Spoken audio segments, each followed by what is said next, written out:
Hey guys, welcome to the channel. Welcome back to the channel.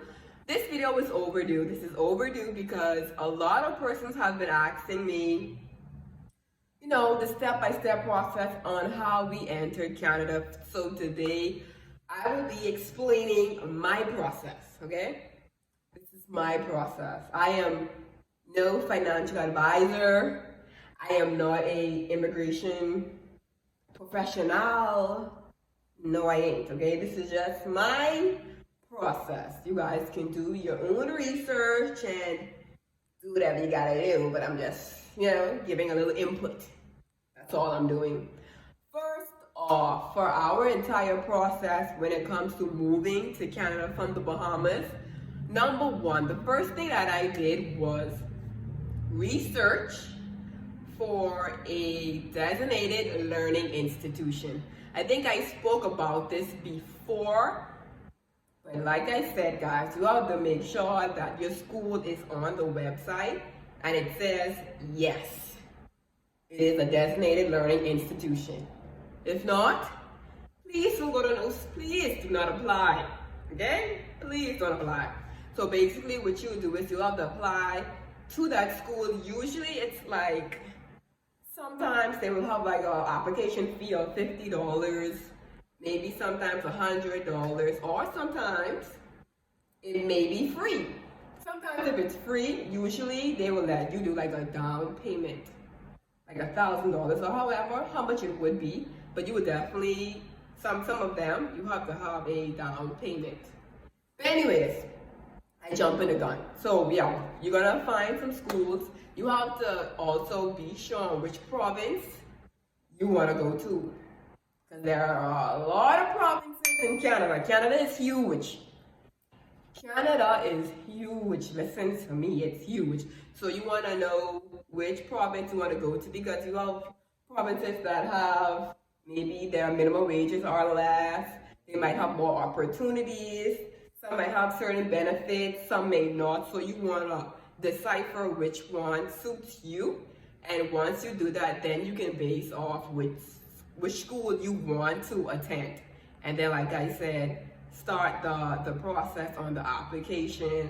You will probably need, if you probably your transcripts from your previous school, passport, documents like that.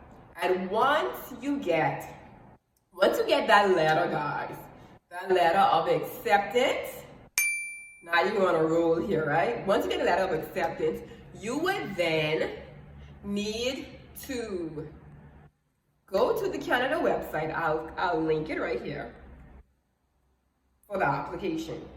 You would need to start your application, guys. So once you get your acceptance letter, like I said, you guys will go to the website and you would start the process. Now there is a fee. There's a fee of $250 per applicant. So let's say you have a family of 4. That will be $250 times 4. You guys get what I'm saying? If it's just you, then it's just $250. Fine. But for this application, documents that you would need would be your birth certificate, if you're married, marriage license, passport. They would ask you a lot of information when it comes to your family members, sisters, cousins. Like they get deep, okay? You would need proof of funds, okay? You would need this.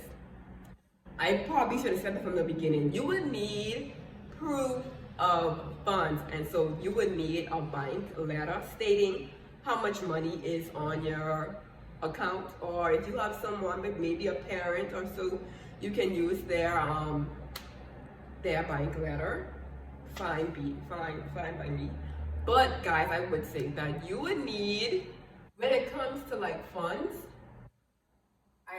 listen to me, I'm not a financial advisor, but I would say it also depends on the large amount of your family, how much family is coming with you. If it's just you, maybe how the expenses on how you probably live, you might be a fancy person, I don't know, but I would say always ensure like to secure yourself, because you never know, you might not be able to find an apartment, or you might not be able to find a job like immediately, so you just want to be very cautious about that.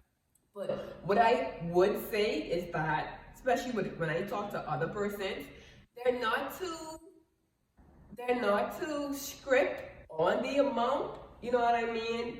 They're not really as strict. They just want to make sure that you will come here and you don't have to depend on the Canadian government. But guys, don't worry about that. What I would say is, for me personally, if it's just you, I would say make sure that your first semester is paid off of school and then have like 10 grand. That's my opinion, at least. That's just my opinion. You don't gotta take it, okay? You don't have to take it. Anyways, so after that, what you would need to do is, once you get to the application process, like I said, you would need all of these necessary documents. If you have a child, the child can go under study permit. Yes, they can. So you can apply for their own study permit. And if you have a husband or a wife, then you would do all those applications. All of them will be under one applicant. Yes, that's how it works. And then you will pay for the bundle of everybody. Now, what I would say when it comes to the application process is that it's not as tedious as you think. It's not as tedious as you think. Just once you have the necessary documents and everything, you should be good to go. Oh guys, guess what I forgot to mention? This is very important for those of you that will be coming on a study permit and you want to work. Now this is the trick of it, okay? If you're coming to Canada on a study permit, you would want to have a co-op. I mentioned this before, but basically what a co-op is, it is a program, whatever program you decide to take, your program would give you a co-op letter. This means that you will have to get a work permit as well. So you would have a study permit and a work permit. So your school is basically telling you that you have to do internship or you have to be in the work field for that particular program. Now, if you don't want to work, that's okay. But if you want to work, make sure whatever you're applying to needs a co-op. Okay, that is very important. Else you won't be on a study permit and you won't be able to work. You won't be able to work, I'm sorry. You won't be, so just make sure you have a co-op with your study permit. So when they give you that acceptance letter, it will be a steps letter that you need for the study permit and then a co-op. So they give you probably like 2 letters. So that's very important as well. I totally forgot to mention that, but that is extremely important, okay? Y'all listen to me. Bear with me, please, because I'm all over the place. At least the information coming, okay? Bear with me, I'm all over the place today. But anyways, back to this application process. You would also need an explanation letter. And this is just basically stating why you want to study in Canada. Let them know that you're intending to come back to your hometown. So that's very important. They want to know that you have plans to come back. Okay? Very, very important. So the letter of explanation, it doesn't have to be too long, but like I said, make sure that you indicated that you're coming back to your hometown.